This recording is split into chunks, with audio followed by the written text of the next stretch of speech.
C'est bien d'être dans une église. Une église que tu peux même appeler église vivante. C'est bien, félicitations. Mais il faut que tu connaisses Dieu pour toi-même. Seigneur, fais-moi voir ta gloire. Pour rebâtir sur d'anciennes ruines, restaurer, réparer les brèches. Telle est la vision du centre chrétien Grâce Académie.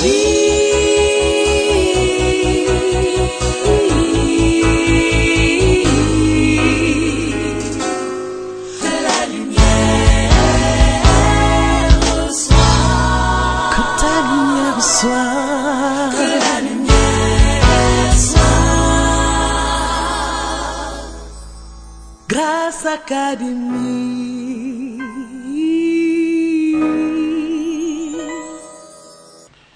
Ce matin, je voudrais continuer sur les dimensions du royaume. Nous avons déjà parlé des droits, privilèges et devoirs, et nous avons insisté sur les privilèges dimanche passé. Et je voudrais parler d'un privilège particulier ce dimanche.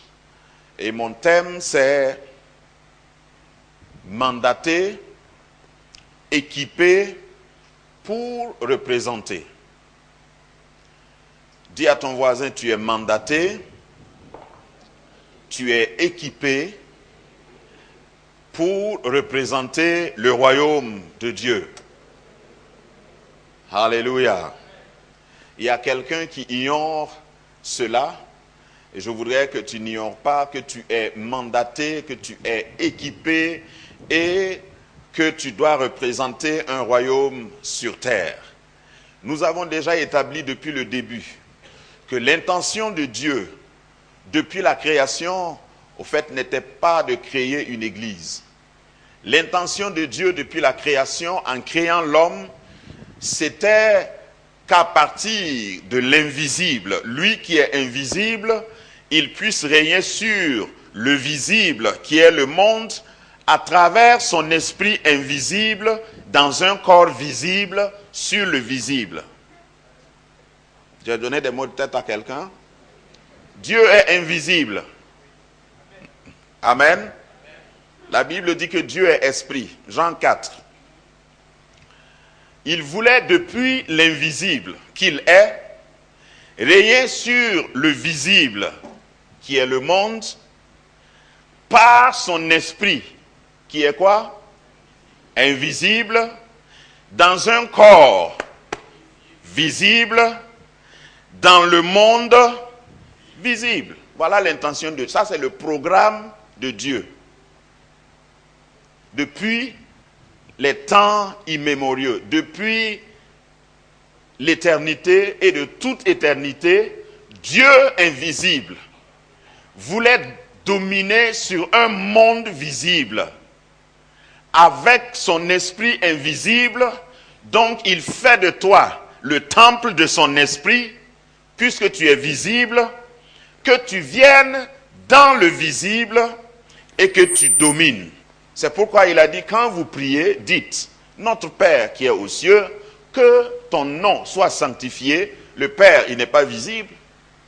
Son nom ne peut pas être sanctifié que lorsque physiquement, visiblement, nous nous engageons, et que ton règne vienne sur la terre comme au ciel.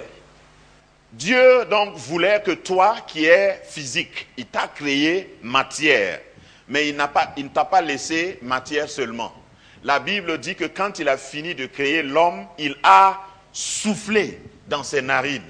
Et l'homme est devenu un être vivant. Donc, son esprit en l'homme doit régner dans le visible, alors que lui, il est dans l'invisible. Donc, tu es représentant de Dieu sur terre. C'est à cause de cela que beaucoup de gens ne vont pas te comprendre. Parce que tu es un homme, mais à cause de Jésus. Je vous rappelle que cette image, que ce mandat avait été avili, avait été distorcée par le diable dans le jardin d'Éden, par le premier homme, mais Dieu est venu rétablir l'ordre. C'est pourquoi mon premier passage va parler de cela. J'ai l'habitude, quand je lis Éphésiens, de dire que Éphésiens, c'est la Genèse, c'est le livre de Genèse du Nouveau Testament. Et Éphésiens nous présente la pensée de Dieu. Pourquoi il a fait ce qu'il a fait, comme il l'a fait au moment qu'il l'a fait. Éphésiens, c'est la pensée de Dieu. Et c'est l'apôtre Paul qui a eu cette révélation. L'apôtre Paul peut être comparé à Moïse dans l'Ancien Testament. Quand Moïse est monté sur la montagne, Moïse a poussé Dieu dans sa conversation avec lui, et je décide dans ma génération d'être un Moïse. Vous voyez, Moïse ne s'est pas contenté de voir les actes de Dieu. Il dit, Seigneur, fais-moi voir ta gloire. Si ta gloire ne va pas avec nous, nous ne bougerons pas. Nous pas bouger. Si tu ne viens pas avec moi, je refuse. Au fait, tu peux me tuer si ta gloire ne va pas avec moi. La première fois qu'il a eu une rencontre, une conversation avec Dieu, il a dit, quel est ton nom?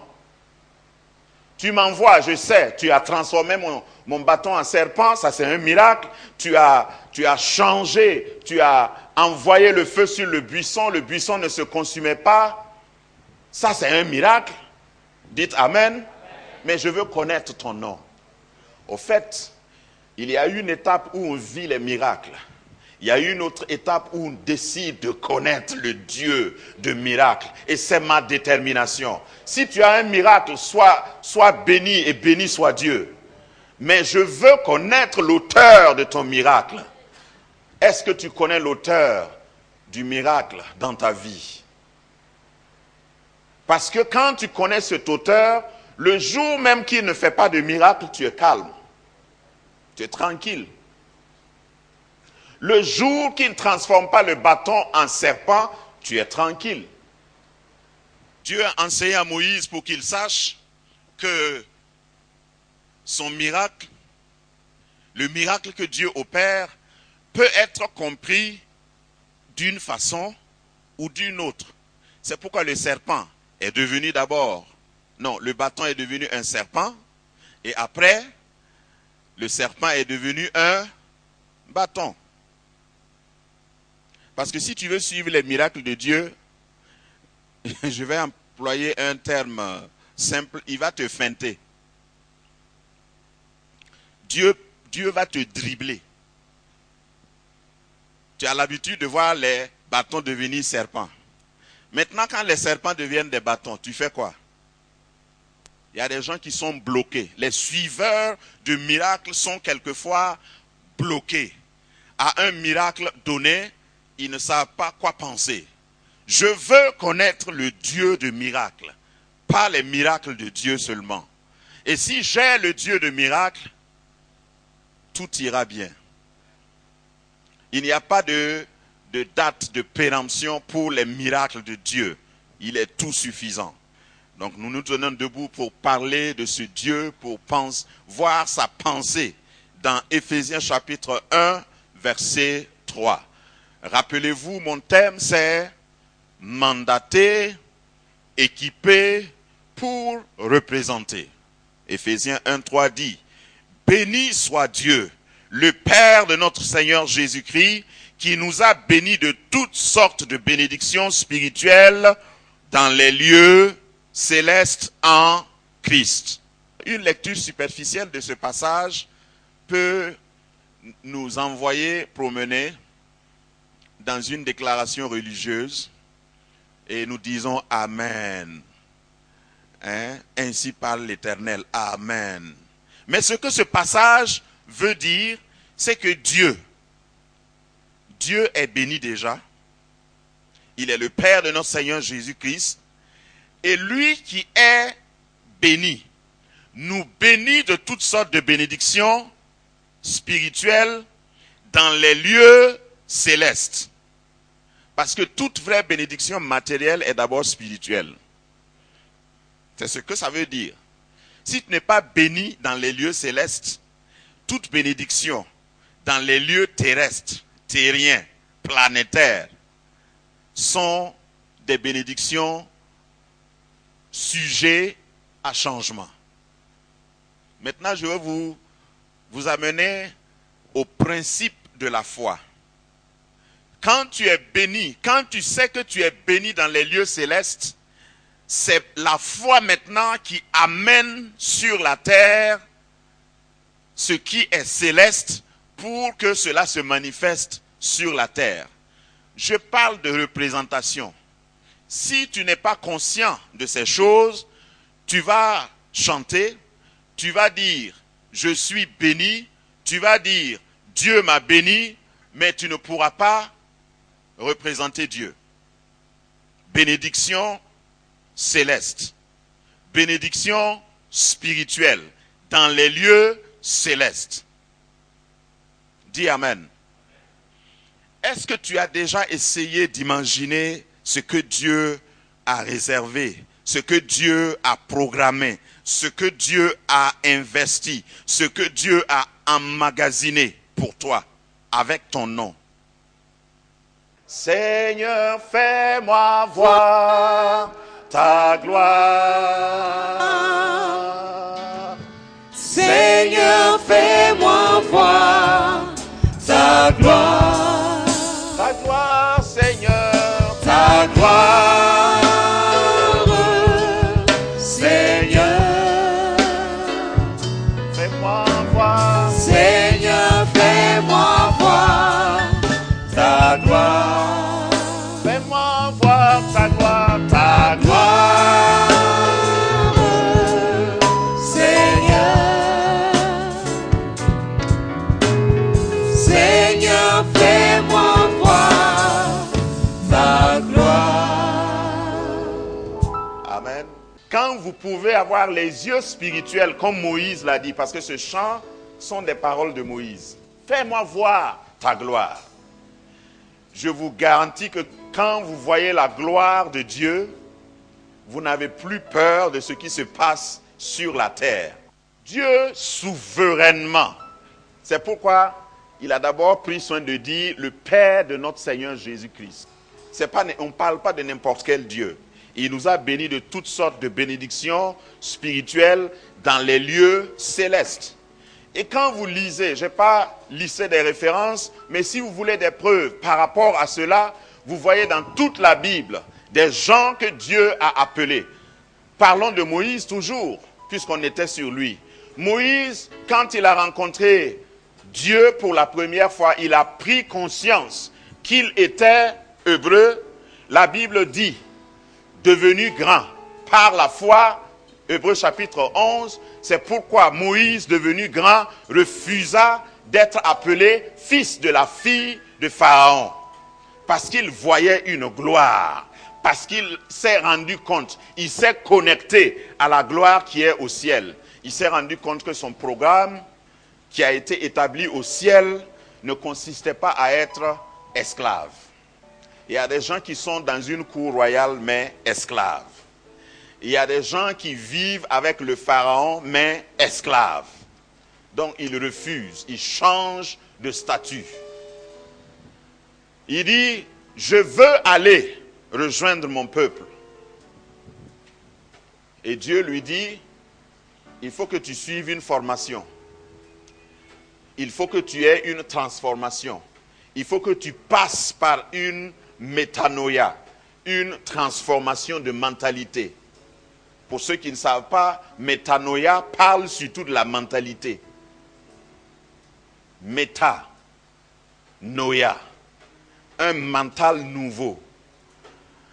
Moïse a fait 40 ans donc pour être formaté, reformaté. Et quand après 40 ans, il avait 80 et plus, quand il a rencontré Dieu dans la brousse, ce buisson ardent l'a révélé la puissance de Dieu. C'est une chose de connaître la puissance de Dieu, c'est une autre de connaître sa personne. Dis puissance, dis personne. Toute puissance qui n'est pas identifiée, qui n'est pas reliée à une personne, est une puissance sauvage. Une puissance qui n'est pas reliée à une personne est une puissance incontrôlée et ça peut détruire. Donc quand tu connais Dieu, tu peux utiliser sa puissance pour bénir. Je ne sais pas si quelqu'un voit où je vais. Il y a des gens qui ont la puissance de Dieu, mais comme ils ne connaissent pas Dieu, ils manipulent la puissance de Dieu au détriment des enfants de Dieu. C'est pourquoi le don n'est pas plus important que le fruit. Il y a des gens qui s'agrippent au don spirituel. Mais il faut d'abord avoir le fruit de l'esprit avant d'avoir et de pouvoir exercer comme il se doit les dons de l'esprit. Donc Moïse dit, je refuse de bouger si tu ne me montres pas qui tu es. Et ce jour-là, Dieu a essayé de se montrer à Moïse, mais vous savez que ce n'est pas parce que Dieu va se montrer à vous que vous allez le connaître pleinement. Donc, dans ce que je viens de dire, tout est relatif. Il y a des gens qui disent, ah, moi j'ai fait jeûne et prière et je connais Dieu maintenant. Quand Dieu se révèle à toi, il se révèle à toi avec des noms que toi tu ne peux pas définir. Il vient à Moïse par exemple et il dit, je suis celui qui suis. Je sais que Moïse s'est gratté la tête. Il a été à l'université d'Égypte. Il a étudié avec les fils légitimes de Pharaon. Il a fait politique internationale. Il est sorti diplômé. Il a fait aussi la diplomatie. Il n'a pas fait la communication puisqu'il ne savait pas parler. Mais il avait plusieurs diplômes. C'était un universitaire. Mais quand Dieu s'est présenté à lui, il était battu. Il dit, je suis celui qui suis. Et même en hébreu, c'est comme ça que c'est traduit littéralement. Je suis celui qui suis. Pas celui qui est, mais je suis celui qui suis. Tu ne peux pas, même quand Dieu se présente à toi, le connaître sur le champ. Écoutez-moi bien. Pour pouvoir représenter Dieu, il faut le connaître.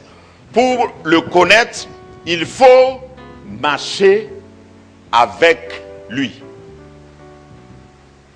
Il y a des gens qui veulent s'asseoir dans le coin d'une église et puis dire, Seigneur, il faut me montrer qui tu es. A. Comment tu t'appelles? B. Depuis quand tu existes? C. Dieu ne se révèle pas de cette façon. Dieu se révèle comme quelqu'un qui marche. C'est pourquoi quand il a conduit son peuple dans le désert, au lieu de... Il s'est rendu compte que les enfants d'Israël croyaient qu'il était sur une montagne. Quels sont ceux qui savent que Dieu n'est pas sur une montagne? Alléluia. Parce que s'il était resté sur le mont Sinaï, aujourd'hui là, nous n'allons pas pouvoir aller là-bas. Il dit à Moïse, je vais tabernacler au milieu de vous. Construisez-moi une maison ambulante. Parce que je suis un Dieu qui marche. Je suis un Dieu qui est constamment en mouvement. Tu ne peux pas me stopper. La science ne peut pas me bloquer. L'évolution ne peut pas m'arrêter. Je marche et je fais ce que je veux. Je suis l'Éternel.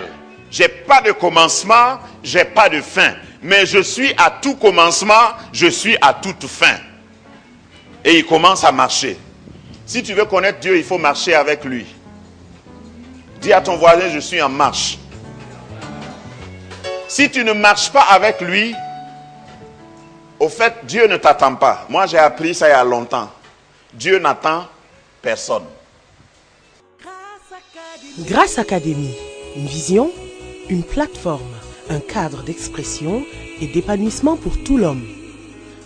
Une ambassade du royaume de Dieu, un peuple d'adorateurs, un centre multiracial, une église sans cloison avec pour seule passion vivre la réalité de l'évangile de Jésus-Christ.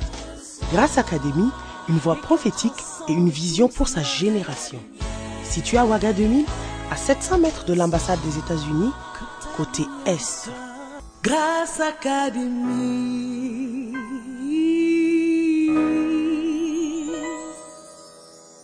Dieu marche. Il est constamment en mouvement. C'est pourquoi la décennie qui va suivre, écoutez-moi bien, la décennie qui va suivre va être une décennie décisive pour les églises. Parce qu'il y a des églises qui seront obligées de fermer. Et je pèse mes mots. Il y en a qui pensaient qu'ils étaient arrivés. Et ils ont construit des monuments. Même à la transfiguration, Jésus n'a pas permis à ses disciples de construire des tentes pour résider là. Parce qu'ils n'avaient pas encore compris.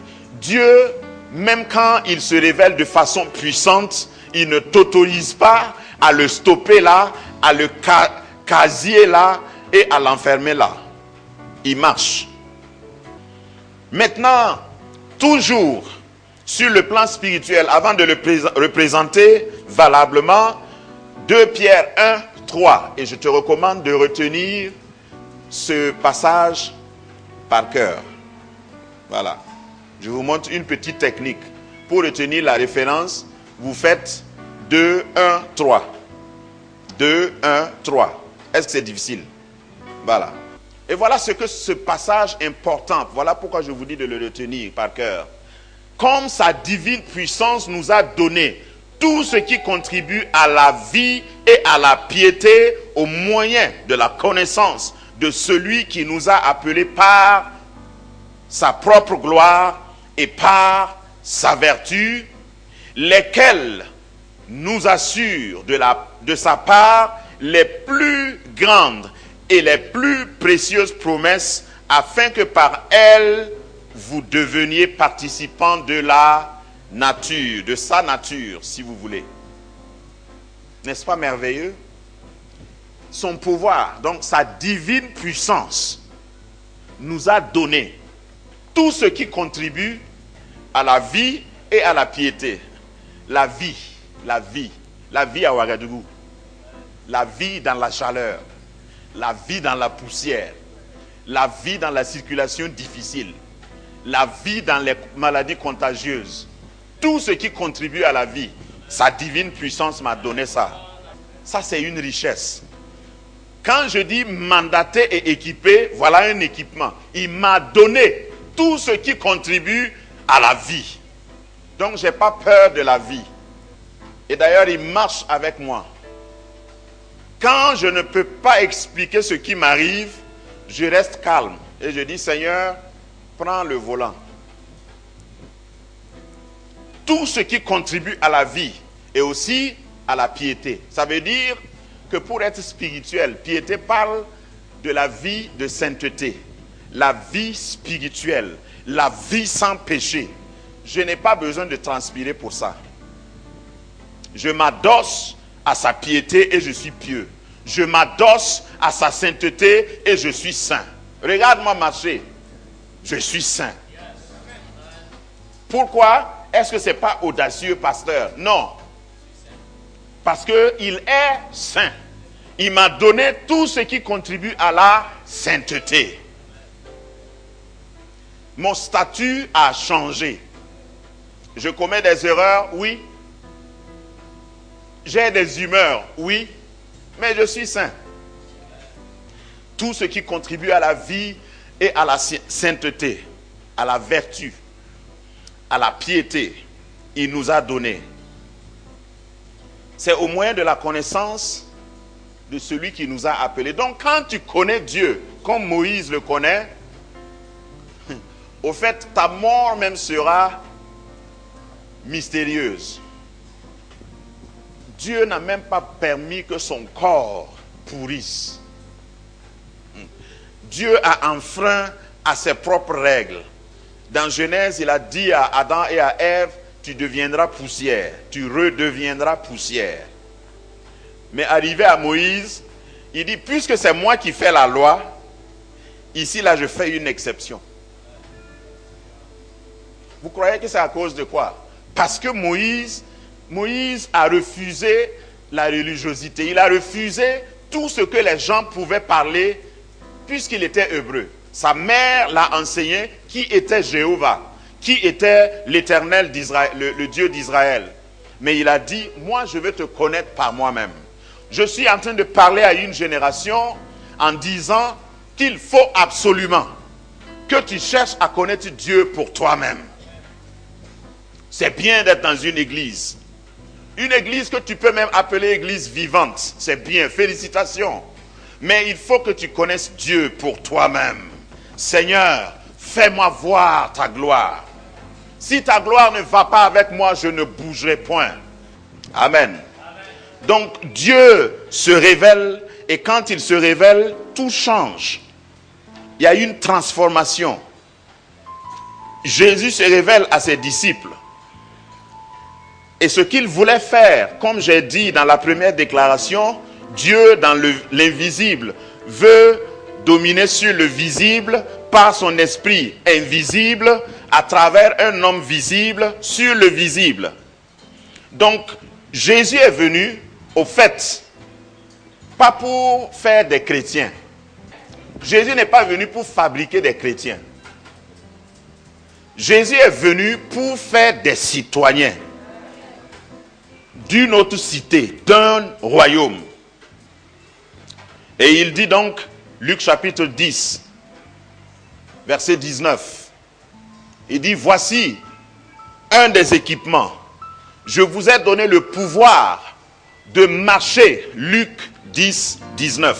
Je vous ai donné le pouvoir de marcher sur les serpents et sur les scorpions et sur toute la puissance de l'ennemi et rien ne pourra vous nuire. Il y a deux catégories d'ennemis ici. Il y a des ennemis, des gens qui sont créés pour être méchants. Est-ce que vous avez déjà rencontré un scorpion chrétien? C'est-à-dire un scorpion né de nouveau, qui fait plus du mal. Il est régénéré.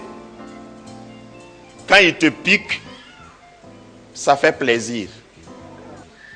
Est-ce que vous avez déjà rencontré un serpent chrétien qui vient à l'église? C'est ce que j'appelle des gens qui sont créés pour être mauvais. Il ne peut rien faire de mieux que de te piquer. Voilà. Un scorpion a été créé pour piquer. Je veux délivrer quelqu'un tout de suite là.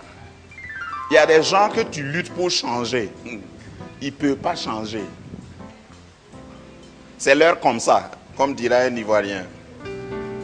C'est naissance. C'est pas maladie. Donc laisse-les. Mais même sur ces personnes ou ces bestiaux, ces animaux créés pour faire du mal, Jésus dit, je vous donne le pouvoir sur eux. Si vous lisez la Bible, Jésus a rencontré certains d'entre eux.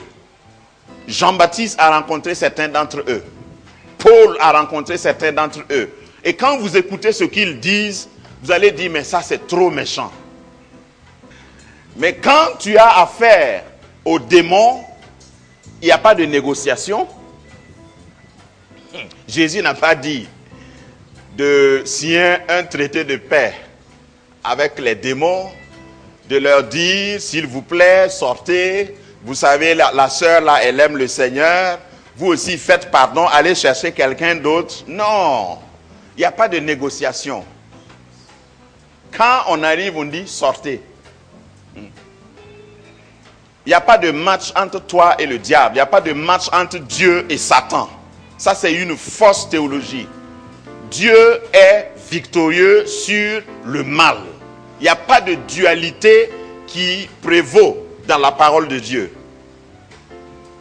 Il a vaincu totalement. Actes chapitre 11, verset 26, c'est juste pour vous dire qu'en réalité, ce n'était pas Dieu ou ce n'est pas Jésus qui t'a nommé chrétien. Est-ce que vous savez ça? Jésus n'est pas venu former, je vous disais au début, il n'est pas venu faire des chrétiens. Il est venu faire des disciples. Nous aurons un chapitre sur ça. Et le mot disciple vient de discipline. Un disciple indiscipliné n'est pas un disciple. Discipline, pour dire que même te lever et prier, il faut de la discipline. Pour conserver ton corps pur, il faut de la discipline. Pour venir à l'heure à l'église, il faut de la discipline. Actes chapitre 11, verset 26. Et l'ayant trouvé, il l'amena à Antioche pendant toute une année. Et ils se réunirent aux assemblées de l'église et ils enseignèrent beaucoup de personnes. Écoutez bien, ce fut à Antioche, pour la première fois, les disciples furent appelés chrétiens. Qui les a appelés chrétiens? Est-ce que c'est les gens de l'église ou les gens de dehors? Voilà. Donc ne laisse pas quelqu'un de dehors te qualifier. Si c'est les gens de dehors qui vont t'identifier comme chrétien, il faut penser encore. Moi, je suis chrétien. Ça, c'est le nom générique. Sinon, mon vrai nom là, c'est disciple, c'est ambassadeur, c'est lumière, c'est sel. Et si tu cherches un chrétien, puisque ceux qui ont nommé les disciples chrétiens, ils ont une conception. N'avez-vous pas encore rencontré des gens qui disent, vous les chrétiens là, on dit que vous êtes comme ça. Et tu dis, qui t'a dit ça? Ils ne vous connaissent pas, mais puisque c'est eux qui ont fabriqué le nom. Mais plus sérieusement, quand tu refuses de ressembler au nom que les gens du monde, du dehors te donnent, tu vas te discipliner pour ressembler à Christ. Et en ce moment, tu es un digne représentante du royaume des cieux. Et Dieu t'a donné l'équipement. Quand tu te déplaces, peut-être que toi tu n'es pas conscient, mais tous ceux qui sont sur la route, quand ils te voient, ils te cèdent le passage. Il ne faut pas que quand on te cède le passage, tu freines.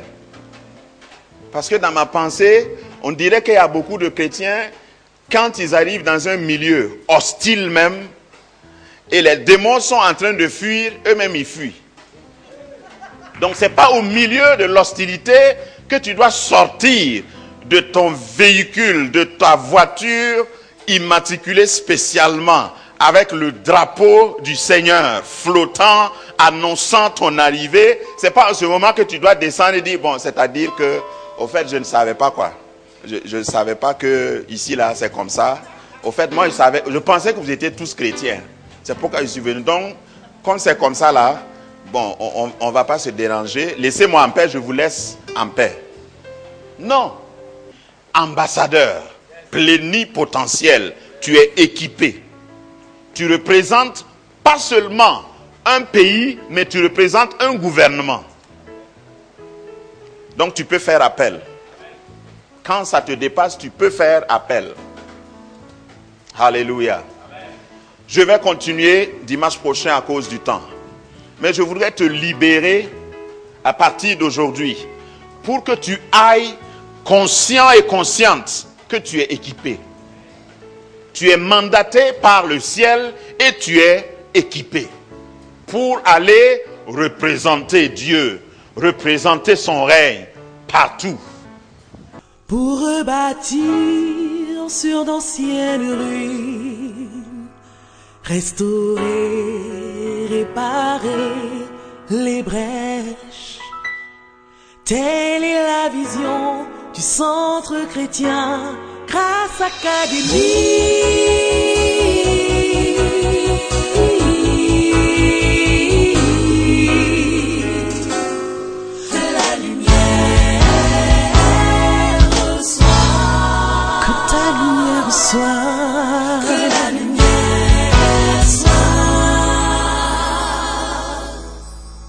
Grâce Académie.